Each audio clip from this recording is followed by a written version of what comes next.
He just about begged me not to get involved publicly in the same-sex marriage debate. The idea, he said, was so crazy that I would lose my credibility as a serious journalist. I think it is very helpful for those of us who've grown up in a different age to remember how much has changed so rapidly. The mistake that a lot of people in the trans community in the United States have made is to assume that everyone should just agree with them and that they're entitled to that, and to vilify those who don't agree. What do you mean you tried to believe?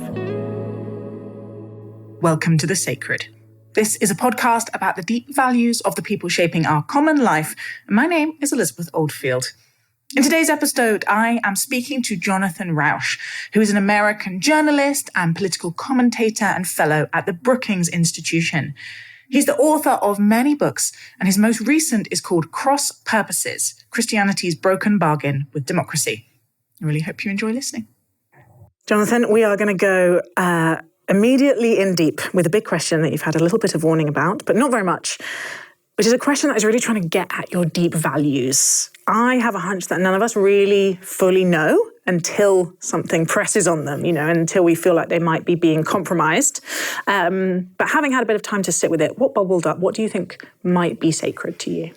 My very first reaction on being asked what I hold sacred was nothing. I'm an atheistic, secular materialist, and sacred's not a term I normally use. But after about 30 seconds, I realized that that was misunderstanding the question, and that we all have ideas, values, identities that are sacred, if not in a classic religious sense, then performing the same function.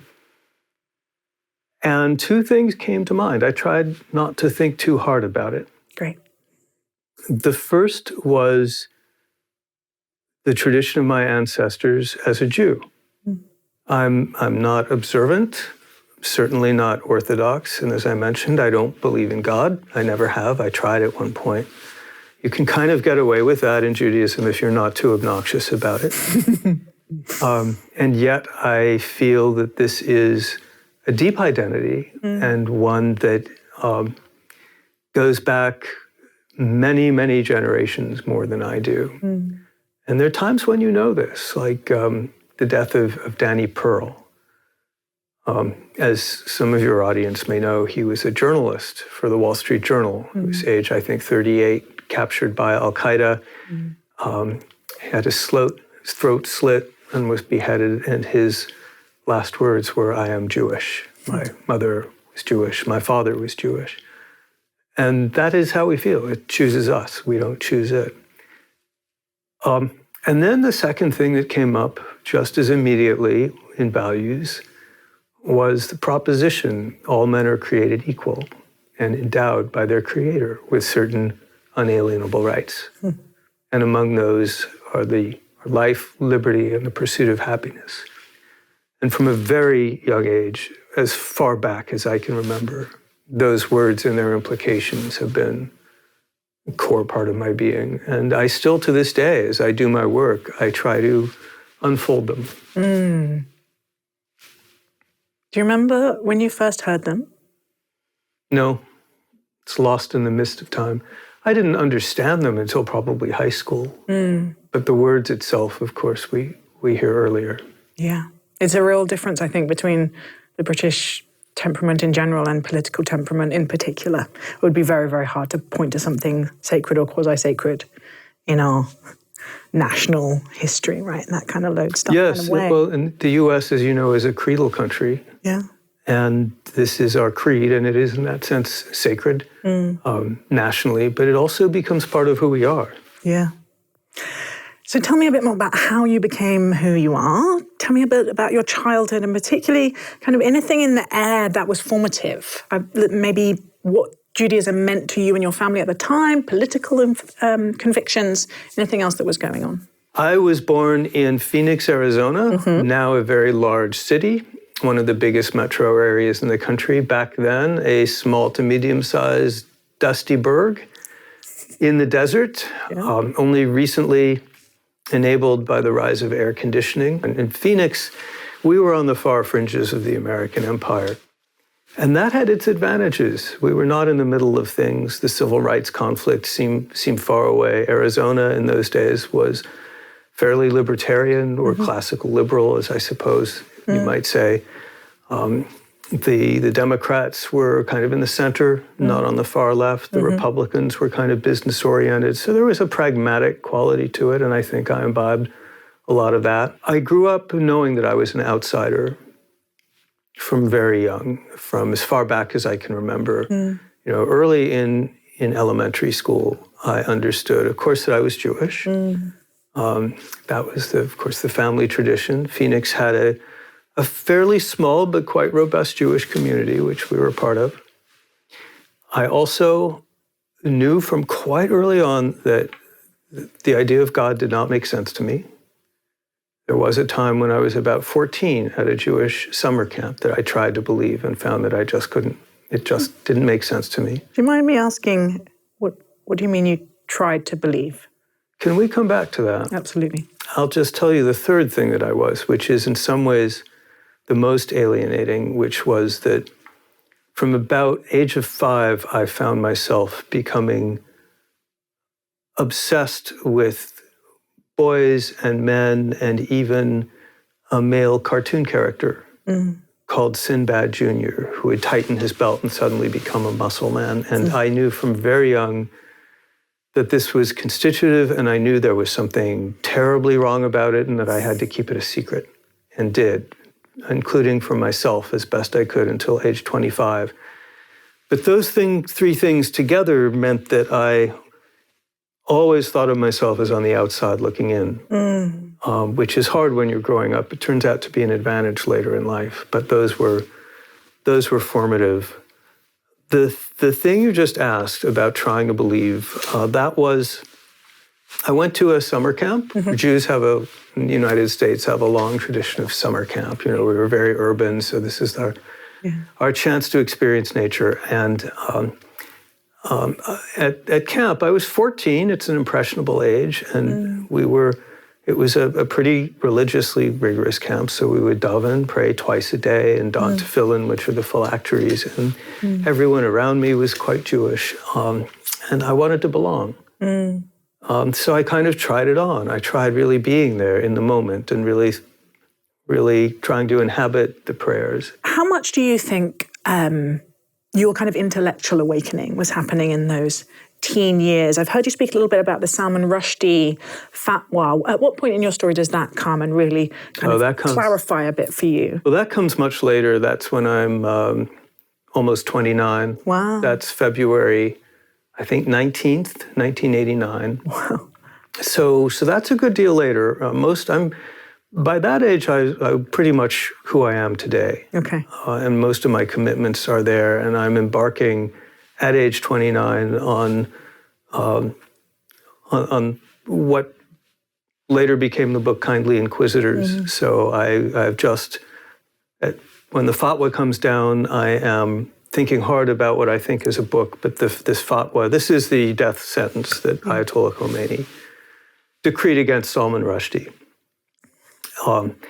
And the very weak reaction to that, as I perceived it in the Western world, plus we were beginning to see the first outbreak of what was then called political correctness, now called wokeness, at universities and elsewhere.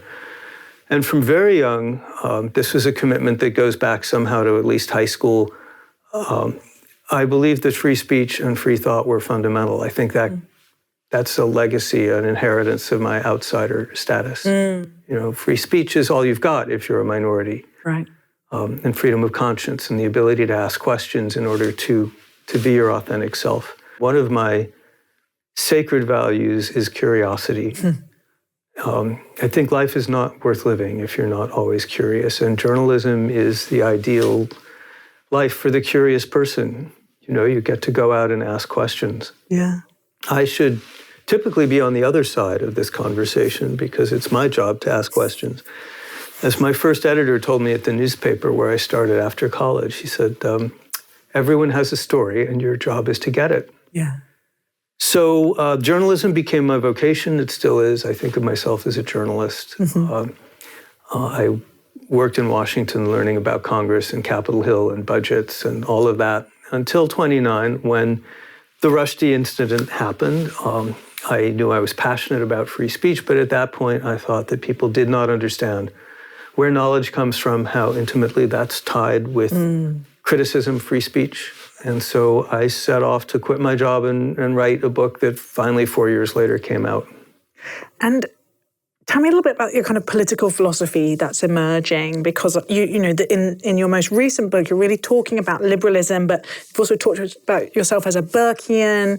In the UK, liberalism is often associated with being a progressive, but I don't get the impression that's where you'd put yourself. So can you just say, you said you're basically who you are by 29. What is your vision of kind of your political philosophy for how we should structure a society? I very comfortably call myself a liberal in the European sense of the word, not a libertarian, which is an American phrase for a more extreme version of this. And often when people are very defensive of free speech, that's where we'd associate with them being. Right, yes. I've had many libertarian friends, been influenced by them, but I'm not someone who hates government or taxes. I'm someone who thinks government needs to be capable and competent, and I'm fine with redistribution and so forth. Yeah. But the core value of liberalism is that all humans are created free and equal. It goes back to what I said I hold sacred earlier. And the core of liberalism also is the defense of the rights of individuals and the rights of minorities, and that we judge ourselves and our societies by how we treat the weakest among these, the least of these. That's core to liberalism, and from very young, that was core to me. I'm someone who grew up witnessing the abuse of gay people. In 1960, when I was born, homosexuality was illegal, a criminal act, often a misdemeanor, but a criminal act in every state in the country. And contrary to popular belief, this was enforced. The police would do stings and round up homosexuals and then book them. And then, although the charges might be dismissed the next day, this would be put in the newspaper, and homosexuals would lose their jobs if they were a teacher or a government worker, often lose their family connections, often have to move. So that's the world I grew up in. And so that value, those things came together: free speech, free thought, minority rights. That became sort of my side. Yeah. In the Kindly Inquisitors and later in the Constitution of Knowledge, this concept which I kind of put under epistemic warfare comes up again and again. Could you say just a little bit about, because it feels like it's been a very strong thread through your work, this sense of how do we understand what truth is and how do we create a society where we are the reality-rooted community? So truth is that which is actual and that which is real. We never have a perfect grasp of it, but we believe that, and in fact do, I think, find an ever closer approximation to truth. Objective knowledge is, on any given day, our best picture of truth. It's a set of propositions. They've been validated in various ways.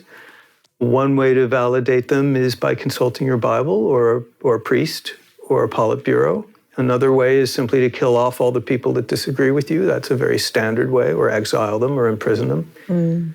The liberal way of validating the propositions that we hold to be true is through a public, structured process of criticism and comparison according to a lot of rules that require that people be interchangeable. Who you are shouldn't matter. If I do an experiment, it should also work when you do it. If I show you a proof, it should work for you. It shouldn't matter what language or country you are. And this is the most fruitful and radical social idea ever, the idea of objective knowledge and social systems that are liberal. Yeah.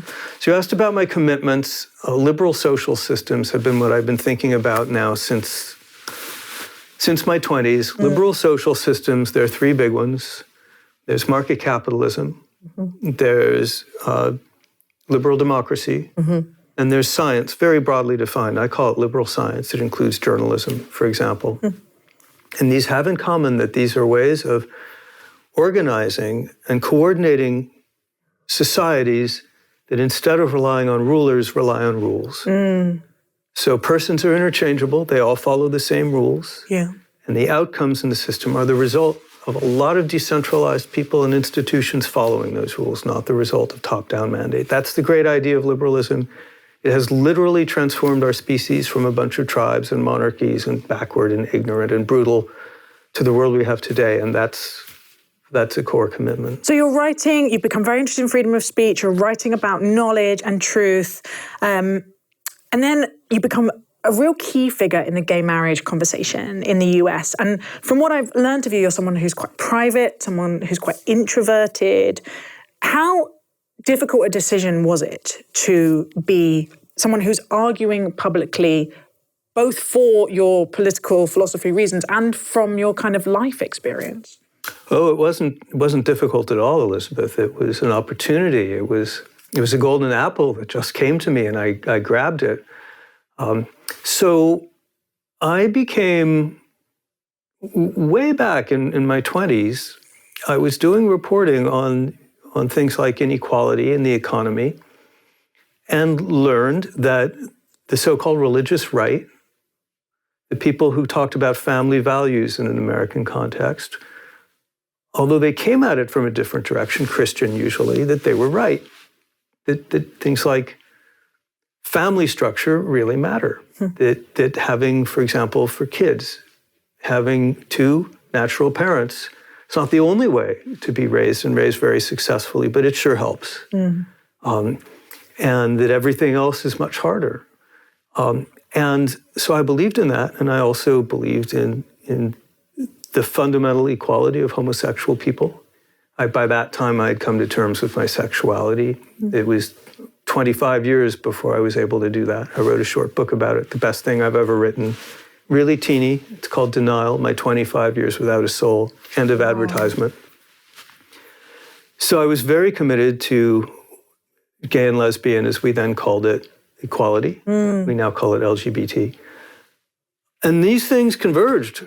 As soon as I saw the idea of same-sex marriage, Andrew Sullivan wrote about that originally, I think, 1989, I knew it was right. I knew that it could transform gay life for the better by rooting us in our family and community. I knew that it would help integrate us into the larger world in a productive way. I knew that it could redefine the whole debate about gay rights, away from, the right to have sex in the bushes and frighten children and horses, to the responsibility of committing yourself for life to another, taking care of that person, being a couple in the eyes of community and family, raising kids. So I grabbed it right away. It wasn't even a choice.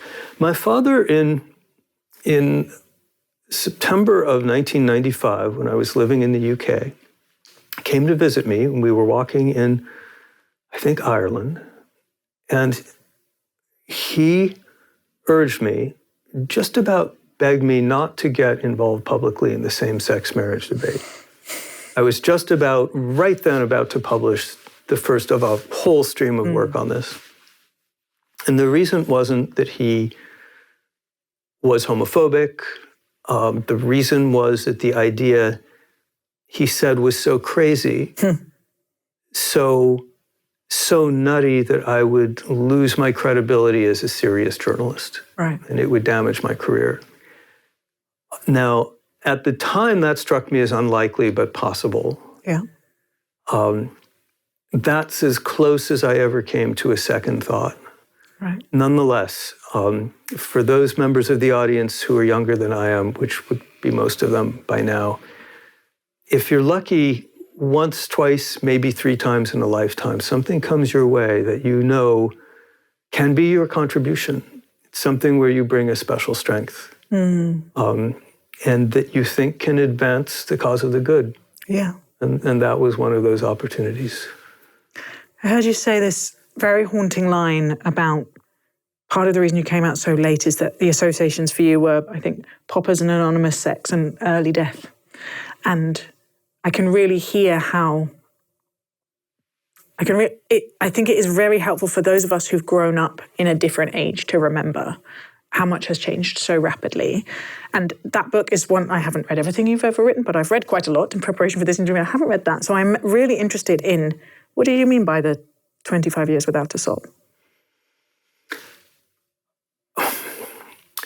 This is almost hard to describe, but imagine living in a photographic negative. where everything is in the right proportion to everything else. The contrasts are all there, the shapes are all there, everything is recognizable, and yet everything is inverted, everything is wrong. So that's the world I inhabited from about the age 5, when I must have fallen in love with Sinbad Jr., the cartoon character, and very early on in grade school developed obsessions with handsome boys and young men. I believe that I was the only person in the world like this. I didn't know what it was, but I knew it was something terrible. I don't know how I knew that, but in the 60s, you didn't have to ask. I didn't pay much attention to it because I figured it would go away, and that by the time I became a teenager, that my sex drive would blossom like everyone else's, and that I would go on and have, a heterosexual life and be married, and that didn't happen. Puberty brought a storm of wildly obsessive compulsion and love in the way that only it can to a teenager. And so suddenly this demon, which had been in the background, was rearing up in front of my face. And in particular, I felt madly in love with a classmate. His name was Warren. He's the character Paul in my book, but you'll see about him if you read the book. He plays a central role. And at that stage, I then entered a period that went on for years of finding every way I possibly could to recategorize what I was experiencing as anything other than homosexuality. So for a while, I decided that this would pass. Then when it didn't pass, I decided my problem must be that I was a virgin, had not had the experience of sex, and therefore my circuits hadn't lit up. That sent me down, circling the drain, because because I didn't have a sex drive, I couldn't have sex. Because I couldn't have sex, I didn't have a sex drive. It became that neurotic. Then I kind of decided that everyone was like me, and I was just missing. I didn't have the nerve. And then when none of those things work, I began to decide that I was some kind of monster who would never experience love. Anything not to believe that I was homosexual. And then sometime around 18 or 19, when everything had failed, when I had tried having a girlfriend and completely failed and, blown up a friendship as a result, I tried to just sort of check out and tried to just put it all on the back burner. But it would burst forth, often in the form of a panic attack. And then I'd push it back down. And things would happen, like in college, I became very close to a good female friend, and we decided to give it a go and try to make it work. And we did. And I could not make the plumbing work. It didn't help that I didn't know what I was doing, but I couldn't make anything happen. And at that point, finally, I drew the obvious conclusion, which is that I was impotent. I decided that I could never have sex with anyone because I could not get myself hard. That's how far this went. Yeah. That went on until I was finally about 24. I started fiddling with the idea that maybe I was one of those people called homosexuals. And 25, I finally managed to come to terms with this with the help of some friends. And what I try to describe in Denial is what it's like for the photographic negative to switch. It happens quite suddenly. There's this old experiment that was done in, I guess, the 50s or 60s, where people are put in goggles that invert the world, and they wear them full-time, 24/7, to see what happens. And for a while, they stumble around with the world upside down and feel sick. And then they wake up suddenly. There's no transition period. They wake up, the world's right side up. The same thing happens when they take off the goggles. That's pretty close to what happened to me. All of a sudden, what I had characterized as envy, I would my head would swivel every time a good-looking guy walked past. That's pretty obvious. And other things, physiological things that happen in men would happen. I categorize that as envy, believe it or not. Right. Suddenly it made sense. Yeah. And suddenly things that had made no sense, like I wasn't a monster. I was feeling a perfectly ordinary form of love. And suddenly it became possible to imagine that I could, for example, date someone or kiss someone. The problem was, as you said, this was 1985. At that point in the United States, what I'm about to say is literally true. If a man did not show up at the gym for 2 weeks, equal odds he was on vacation or dead. That's the world I went into. And then I think it was 1986, the Supreme Court upheld the criminalization of homosexuality. And the judge who wrote that decision said that claims of equal rights for homosexual to engage in sodomy were, quote, facetious. That's the world that I entered. And that's the world that I and many others had to fight. Yeah. And you did fight it very effectively and with a level of... It was nothing compared to the fight in myself. I have to say, after someone goes through that kind of self-torture, the external fight is a piece of cake. I was very moved by coming to learn a little bit of your friendship with David Blankenhorn, who was at the time on the other side of the debate. And who I think you've gotten to know a bit, little bit, yeah. And at some point I was listening to you tell the story of when you first met and the fact that you really argued and he responded very badly to you and got very, very angry and shouted and then wrote to you afterwards to apologise. And it was the beginning of a long conversation between you. But I want to ask really about the character that allowed you to respond to that. And as he was telling it, or you responded to something like, I was so used to people getting angry and yelling at me in public about this issue that it didn't even occur, didn't even really notice. And then to have someone apologise was the unusual thing. And you accepted his apology and have gone on to have a kind of decades-long friendship, both with David, who has had his own journey with this issue, and with many other people, many of whom still hold traditional views around sexuality. I wanted to ask, you also used a line somewhere else and you said, I have worked very hard to master my anger. And it's really a character question because you strike me as someone who would have been entirely justified to take that pain and never want to talk to someone again who held a traditional view on sexuality or who disagreed with you on it, who was across from you on a debating table about it. And you continue to be someone in public who seems to be able to tolerate difference and disagreement, even in relation to these deeply neuralgic, deeply personal, deeply painful things, in a way that I find quite unusual.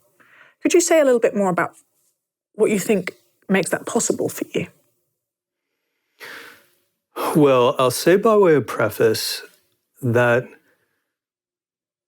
this is in the current context of Trump and the MAGA movement and what I see happening in the United States right now, which involves the violation of so many of the fundamentals of what I thought were the American character and the American creed, that I'm having trouble at the moment feeling sympathy for the people who are making this happen. Yeah. That's really proving quite a challenge. And I'm not quite sure I'm up to it. I decided early on when Trump was running the first time that I was going to try to make a rule of not losing friends because of people's support for him and his movement. And for the most part, I succeeded in that, though for the most part, it's because I wasn't tested. But it's just getting harder as we see the country go in darker and darker directions. For me to understand why a well-informed person could support this and even revel in it. So that's by way of preface. I'm no saint. This is hard. With marriage, so with homosexuality, it was a lot of my anger was directed at Christianity for good reason. Christianity has an abominable record on this issue. And in Protestant world, in the United States, we've never really had a public apology from a major figure. The Pope, the late Pope, said he got it wrong, and that's very important. Tonally, not theologically. Yeah. On marriage, I'm a social conservative. You remember, I come at this, my contribution to the same-sex marriage debate was making the social conservative case. All the reasons why marriage is good for straight couples and kids and communities also apply to gay marriage. This is not about liberation. This is not about transforming marriage or getting rid of marriage or anything else. It's about joining that institution for all the same conservative reasons. And you got a lot of kickback from kind of some gay people who thought it was a kind of betrayal of a kind of queer liberation. Yeah, exactly. Initially, they were not for marriage at all. They'd say, why would we want that? For that matter, why would we join the military? That's, So in that sense, a social conservative, I understand full well why this idea seemed extremely strange to people. Also, of course, there's the fact that it was a very new idea. It's a very unbiblical idea. So if you know anything about Christianity or Christian ethics, or for that matter, Jewish ethics, you know that there are going to be problems with it. So I appreciated from early on that the burden was on us to make the case. I think a mistake that a lot of people in the trans community in the United States have made, and maybe in Britain, is to assume that everyone should just agree with them and that they're entitled to that, and to vilify those who don't agree. We didn't really have that privilege in the same-sex marriage debate. So I never held it against someone, least of all a Christian, who said this is against the Bible and God's word, or this is a redefinition of what marriage has been for 2,000 years, 3,000 years, forever, because it was. They were right about those things. So I had to understand the case for marriage as a kind of de novo. We would have to approach people, we would have to persuade them. What does de novo mean? From the start, from new. So that was not that huge of a challenge. David Blankenhorn, who you mentioned, was different from many of the opponents of same-sex marriage. What did bother me is not that a lot of the opponents opposed same-sex marriage per se. It's that their view of homosexuality was, we don't need to give you people any thought at all. As far as we're concerned, you should just get off the planet. You have no claim on us. For example, one of the people I debated would say, if even one child in this country is harmed by homosexual marriage, we should not have it. Thus effectively saying all the lives of all those gay people, and by the way, their kids, don't matter. David Blankenhorn was not like that. I spotted that quite early. He would oppose same-sex marriage quite strongly, but the first thing he would say is that he believed in the equal dignity of homosexual love. And then the second thing he would say is that he did believe it was important to have something like civil unions, non-marriage alternatives for gay people. And that puts him, you see, in a different space. He's not saying get off the planet, you deserve nothing, not even a little bit of concern. Yeah. He's saying, I do understand that you have a legitimate claim in this country to be part of this country. And that's a lot to work with. Yeah. He, by the way, lost support and lost friendship because he was willing to say he believed in the equal dignity of homosexual love. Virtually no one else in the anti-gay marriage world was willing to say that. Yeah, thank you for that context.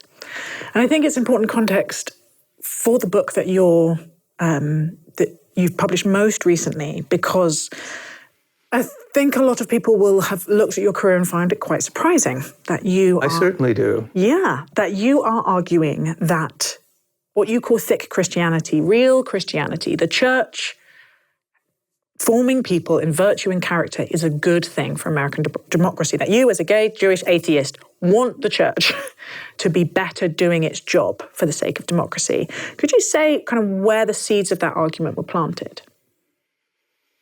Well, as you say, it's quite a journey for me, quite a distance from my old, young militant atheist self who thought Christianity was cruel and hypocritical, and religion was a crutch that we should throw away. Very different place now. A lot of it, Elizabeth, is simply empirical.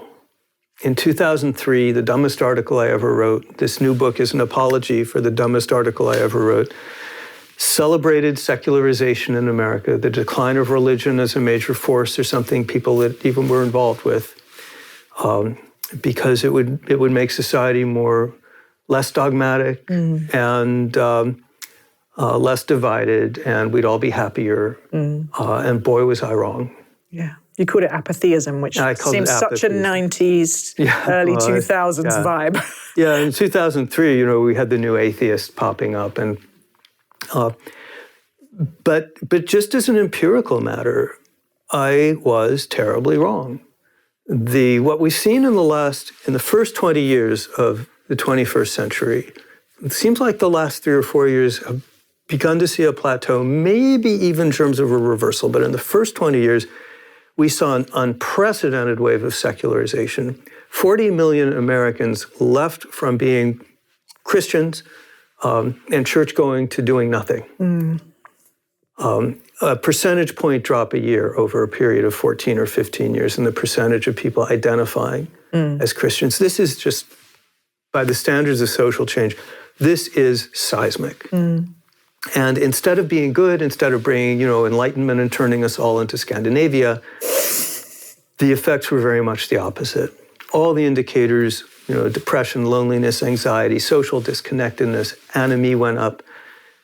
Even worse, people resorted to substitutes for religion, which were far more toxic. They weren't based in the gospel of Jesus Christ or the Torah. They were based in, they were radical environmentalism. They were QAnon, the extreme sort of the woke left, the MAGA right.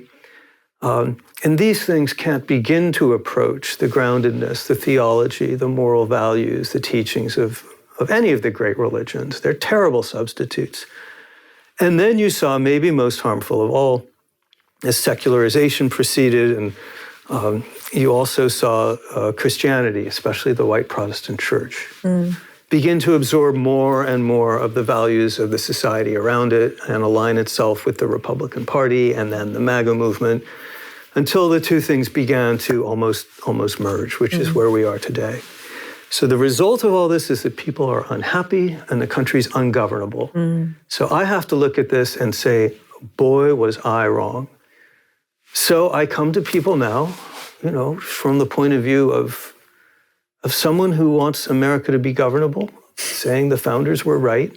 They said we had to get the values that uphold the Constitution from civil society. They meant by that family and community and schools, but they very largely meant Christianity and religion, faith. And I think the argument is that, and it's interesting because it is quite specifically American, and it's been making me think a lot about kind of British democracy, but the argument being that you can't, without citizens who have some ability to think of someone other than themselves, an ability to act not solely in their self-interest, democracy begins to unravel. And I'll confess, I was slightly braced against your argument. And it was a discombobulating read because you write so well and you're so intellectually honest. And as I said, your character is very commendable. So there was a level of dissonance in me. Because I ran a religion think tank in the UK for 10 years and have been in and around these conversations for a long time. And the thing that used to annoy me the most was the instrumentalization of Christianity. And it goes back to, happened all over the Enlightenment. Like, well, obviously it's not true, but it's very helpful. Yeah, it's useful if those dumb people believe that stuff. Yeah. And, it's the opium of masses, although even that opium of the masses quote is much, in its full context, is much more beautiful, and it's the heart of a heartless world. It's not these stupid people taking their drugs. It's opium as painkiller, right? Opium is the thing that makes life livable. It's a much. I didn't know that. Yeah, it's actually a very meaningful quote in context that gets massively misused. But that kind of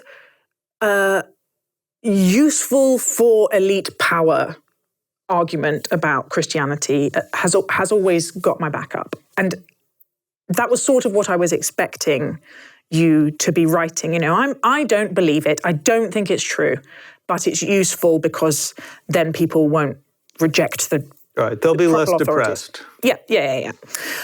But I realized as it went on that and this is what I want to test with you. This was my hypothesis as it went on. I was trying to triangulate, you know, and so much that I agree with, you know, the liberal church just becoming completely diffuse and indistinct from wider society, and the evangelical church becoming basically a tribal identity group defending itself and therefore becoming very cruel and power hungry.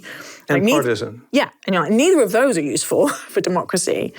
But the thick Christianity that teaches not to be afraid, to forgive each other, to seek, to look after the last and the least and the lost, that those three habits are a load-bearing wall in democracy because they also happen to make people better citizens.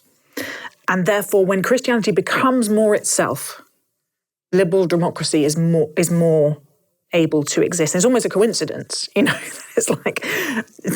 It's not whatever you need to believe in order to make my political project work.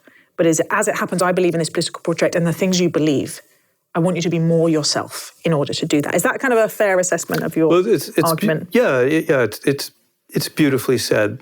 The argument of my book is not Christianity is false, but it's good for people to believe it. It's Christianity is true, and it's good for people to believe it. By true, I don't mean that Jesus Christ died for my sins and was resurrected. I don't believe that. But I do believe that Jesus's core teachings are also core teachings that are fundamental to a liberal democracy. And that's no coincidence. Of course, our liberalism. They co-developed. They co-develop. Liberalism draws heavily on Christianity. They're different, but they support each other. Like I use the analogy of two boards. Neither can stand on its own, but they can support each other. But they need each other. But yes, the liberalism needs three things that Christianity very distinctly and possibly uniquely has. They're not all unique, but the first, you mentioned all three of the doctrines, but should we just walk through them briefly? Please. The first is don't be afraid. Sorry, it's just such a profound and so radical. You know, all three of these are such breakthroughs for the human race. Now, they partly come from Judaism, so I won't sell my tribe short, but don't be afraid. Said to be the most frequent injunction in the Bible, certainly the Christian Bible.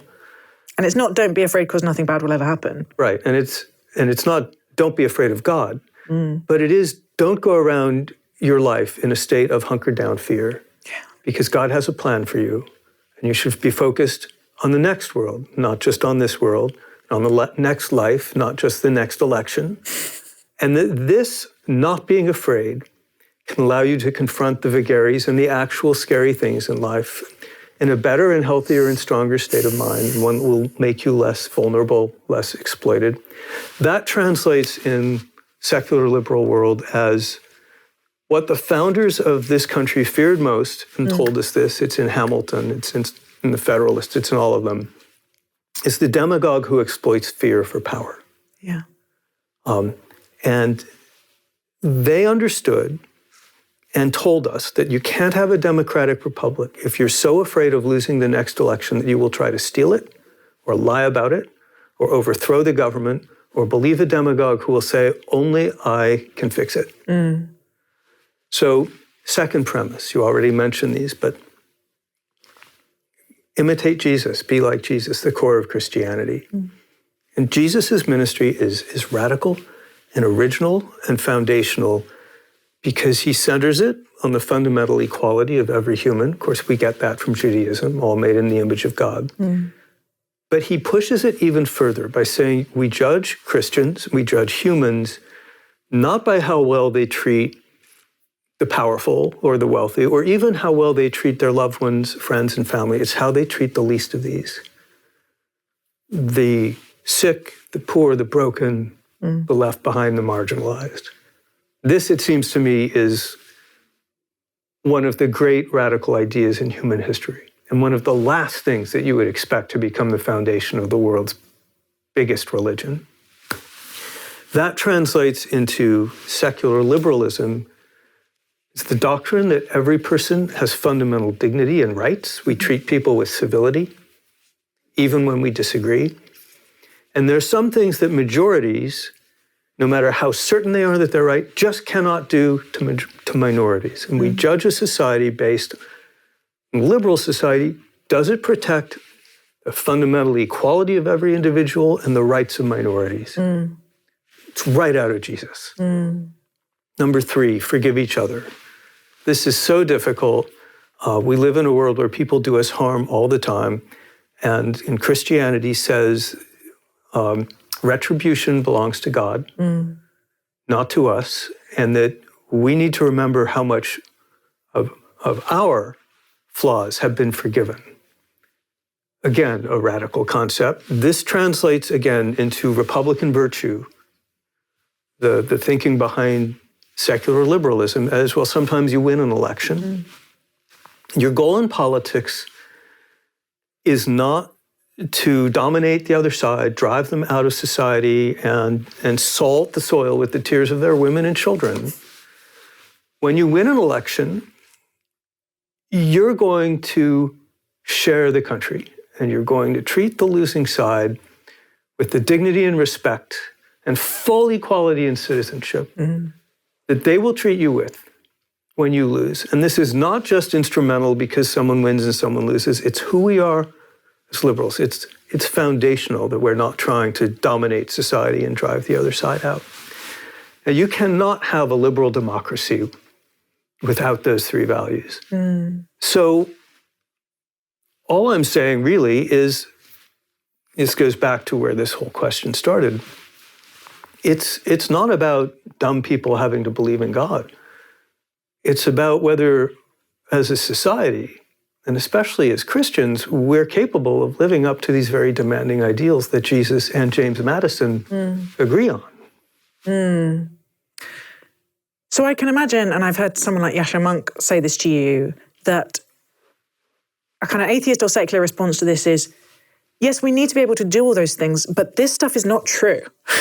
Like, this is delusion, so there must be... The supernatural part. I went to heaven. Why would you be encouraging or affirming something, one, that is not true, and 2, that has done so much harm to gay people, amongst others, down the centuries? Surely there's another way to learn the habits of citizenship that are required to live together well. And aren't there other countries where they manage to sustain democracy without this? Well, certainly Japan, for example, a place that I lived and wrote a book about, does not have Christianity and is a thriving democracy. So you don't necessarily need Christianity per se everywhere. But Christianity, and specifically white Protestantism, as distinct from the Black Church and the Catholic Church and so on, is the founding faith of our country. We live, unlike a lot of European countries, we're not a homogeneous country. We're a creedal country. So I often say that in our society, Christianity is a load-bearing wall in American democracy. And that's partly because there's a heavier load to bear. We're not a small Scandinavian country that's homogeneous. So we need these principles more. I could also point out that you in Europe are seeing many of the same trends that we see here. You've got, of course, the rise of, first I guess it was UKIP and now the Reform Party. You see all across Europe much of the same kind of fragmentation, the drift to extremism that we're seeing here, the same electoral anger and enemy. It may be that what we saw in Europe was just a time bomb and that the fading, the secularization of Europe was delayed for a while. But now that Europe's under the pressures of economic stagnation and migration and social media and all that, maybe Europe is caving in also. The strongest pushback from my book has not been from Christians, of whom I'm very critical, but it's been from secular people who say basically what you just said. But as one put it, so aren't you throwing in the towel on the idea of a truly secular, truly liberal, successful country? And the answer is yes, for now that I am. We've been trying the experiment for 20 years. It's going miserably. Maybe in 50 years or 100 years, we can find ourselves as a post-religious, post-Christian society that's found other ways to inculcate those social values in our children, to ground our morality in something larger than ourselves, to build communities, to connect ourselves in things that are higher. But right now we haven't. And right now, what even my secular, skeptical friends will agree to is the proposition that since we do have Christianity, and it is important, we'll be a lot better off if Christianity is aligned more with the spirit of James Madison than with the spirit of MAGA.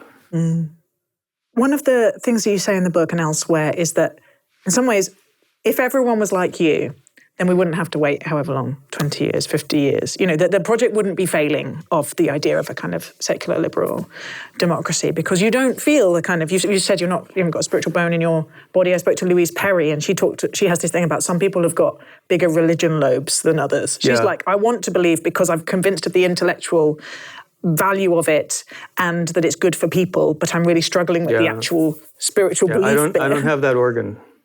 Exactly, this sense of, and you, in terms of virtue, you know, we've spoken about the fact that you've really worked hard to be someone of character who can manage your anger, who can engage with other people, who can have kind of civic responsibility without being part of, well, you're Jewish, but you're an atheist. Yeah. What is your best theory about why most of us, and I very much include myself in this, do long for transcendence and connection and ritual and, in my case, you know, to encounter the love of God? Do you have a kind of working theory for what's going on with that difference? No, I don't. There are people who do, and they include social psychologists in the tradition of Durkheim, who say that religion evolved as a way to bond ourselves tightly into communities. That's the aspect of ritual and of community and of belief. What do they say? Believing is belonging. And you've got evolutionary biologists. There is a school of thought, it's conjectural, but it's interesting, which says that intelligence could not have evolved, self-conscious intelligence could not have evolved without religion, because once you reach the point where you become aware of the fact of death, that is so existentially horrifying and depressing that you would not be able to pass on your genes unless you co-developed with it an idea of a higher meaning in life and or an afterlife, such that you can now surmount the barrier of existential dread. So that's an evolutionary conjecture. There are others, and the answer is, I don't know. I can only tell you that anthropologists say that possibly the single most universal human trait is spirituality. And some small number of us, for whatever reason, are not tuned into that. And that I was smug about that as a young man. I thought, I don't need the crutch of religion to be a good person. I don't need supernatural falderall. I don't believe in Santa Claus. And meeting people like some of the friends we have in common, the late Pastor Keller, Mark McIntosh, a college roommate, showed me that you can be smarter, much smarter than I am, and have a deeper perception of life than I have, if you're faithful. And that faith, spirituality brings an added dimension to life, which I just don't seem able to experience. So it's my loss. Thank you. I want to finish with a question that is a two-part. I would love you to say, what for kind of secular or atheist people listening to this who are like, okay, maybe I can get on board with what he's saying. What do you want them to do differently? And for Christians listening who are frankly thinking, it is not my job to solve liberal democracy. Like, I'm here to pursue the kingdom of God, or, I'm here to follow Jesus, and the kind of political project is of less interest to me. Why should I care? What would you say to both of those two groups? Well, in order, message to secular liberals, including myself, my book is really quite critical of what I think are tragic and now apparently catastrophic mistakes made by the white Protestant church in America. And I've alluded to some of what those are, though not in detail. But I don't let my side off the hook. It's not, he said, she said, or two sides.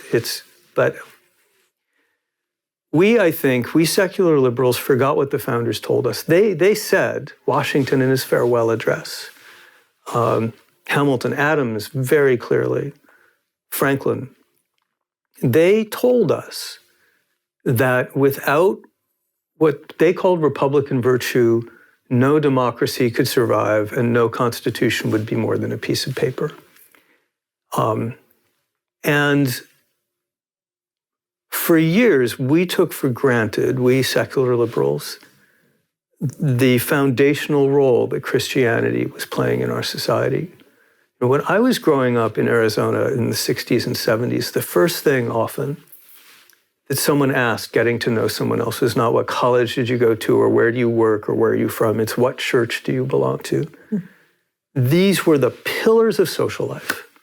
And they were doing so much work, and we took that for granted. We were the fish happily swimming in the water, and we thought everything was taking care of itself. Well, it wasn't.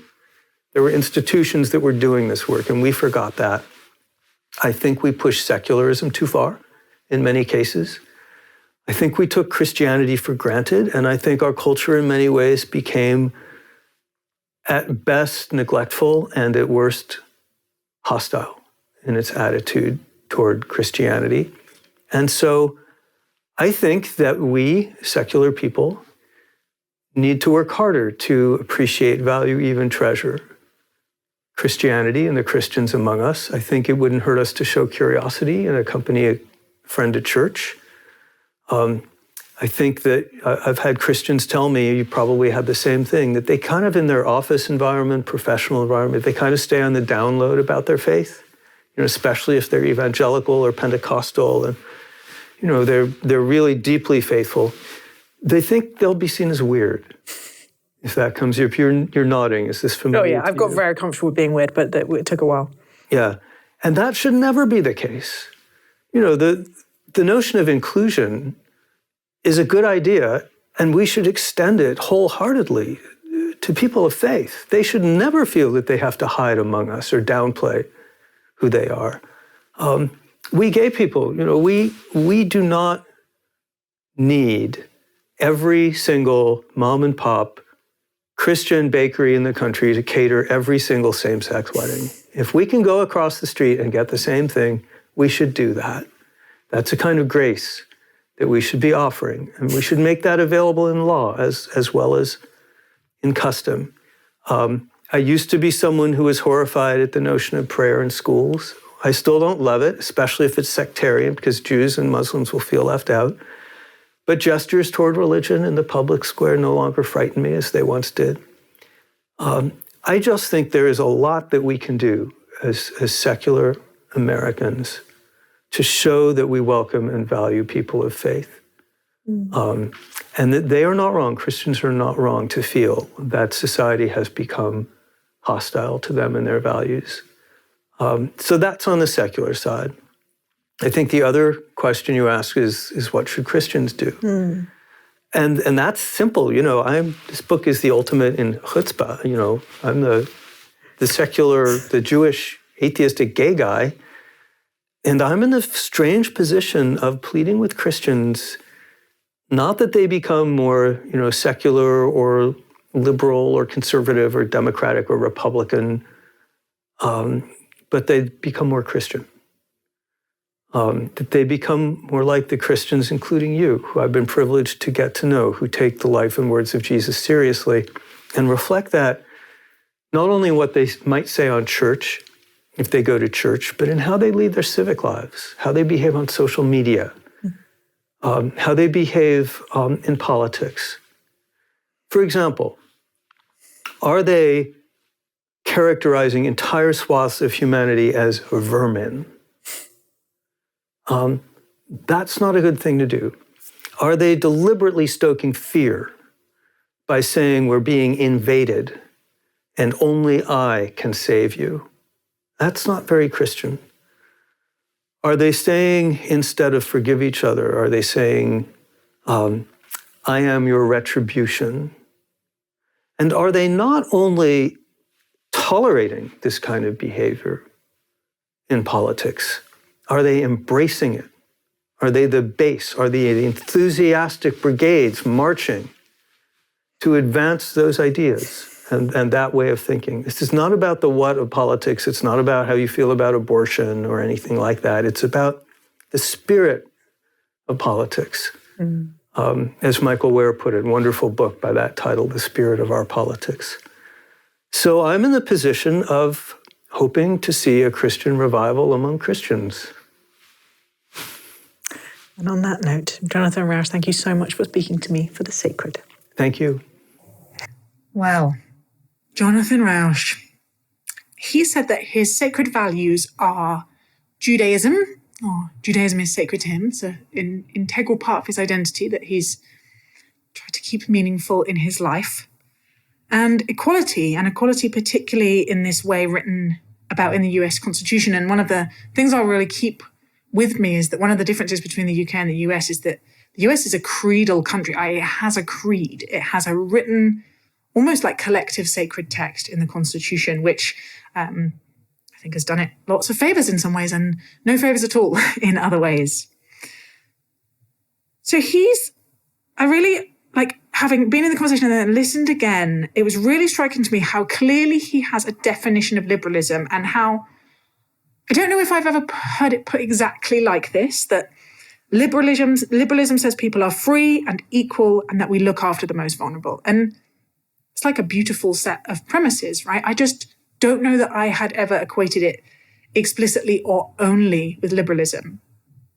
And Jonathan Rauch is someone who has done enormous amounts of deep thinking and writing and scholarship around liberalism. So I'm not saying that I think that he's wrong. I'm just saying that I think it made me realize maybe I don't know what liberalism is, or maybe I was carrying a slightly different definition of it. And he also said that there were three liberal systems: the free market, science, and democracy. And again, that was a new thought for me, that those were necessarily or inherently liberal systems. And then we get on to gay marriage, which, gosh, an incredibly moving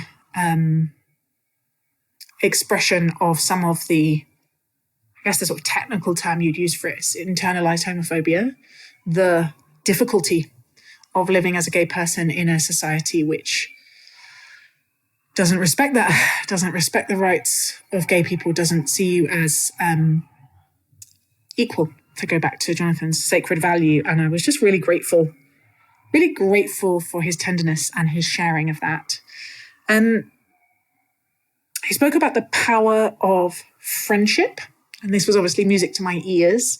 One of my pieces of writing that feels most central to the way I see the world is a Substack called Friendship is My Theory of Change.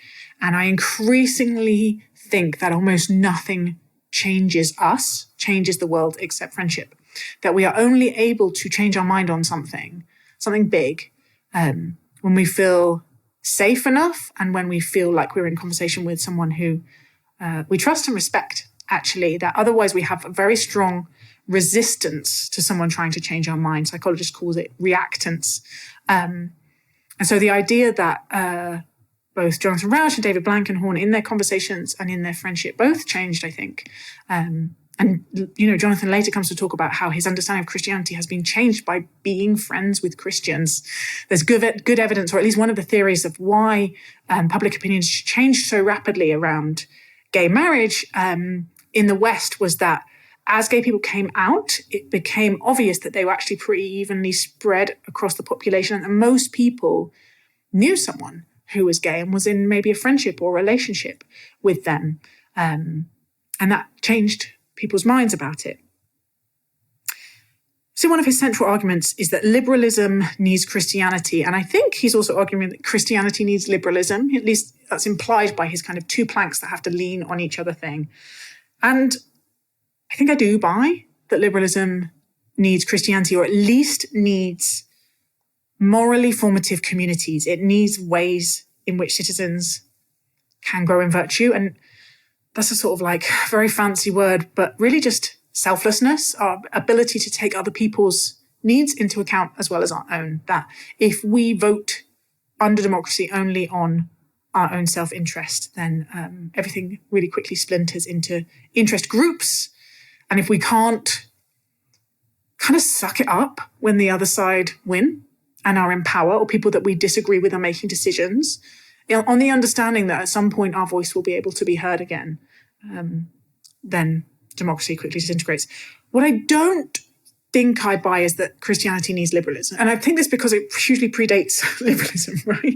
Christianity was around for many centuries before what we know as liberalism today, and still exists, and indeed, you might say, is flourishing or at least growing in many countries that don't have liberalism. I think Christians should probably want liberalism. Like, it gives us freedom of expression, freedom of association. It means that we can act according to our conscience. We're not going to go to prison for our faith.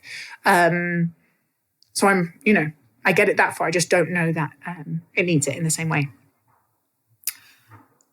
And I was just left with the challenge. Jonathan's such a lovely man, such a deep thinking and intellectually honest man. To get to the point of say, actually, I think I have given up on the idea of a purely secular liberal democracy, that like we seem to need religion, and I'm going to therefore focus on how do we get the good religion. I can't imagine that was an easy conclusion for him to come to. And I think it is given what's going on in the world, if you follow his conclusion that we don't seem to be able to do without religion, and so we should really focus on what kind of people are we becoming because of it, then his vision of people that are unafraid, actually have some steadiness, are able to take the slings and arrows of fortune, the changing circumstances around them with a degree of equanimity, because one, they believe that they are loved and that this is not all there is. Makes sense to me, the idea that we could be people who forgive each other, who have grace for each other. I believe because, I try and do that because I think I have received grace. I'm like, I have received forgiveness. That sounds right. And a society that imitates Jesus by looking after the most vulnerable. Wouldn't that be lovely? And I say this as someone, a Christian with a lot of love and a lot of frustration and a lot of grief for the church right now. Wouldn't it be lovely if Christians could play a role in society that was seeking and serving the common good? I know in lots of quiet pockets they really are, but I hope we learn again how to do it. And I'm grateful for people like Jonathan cheering us on.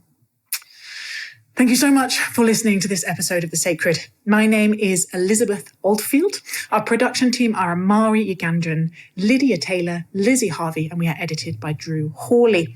Our music is by Luke Stanley, and the podcast is a project of the think tank Theos. I'll speak to you next time.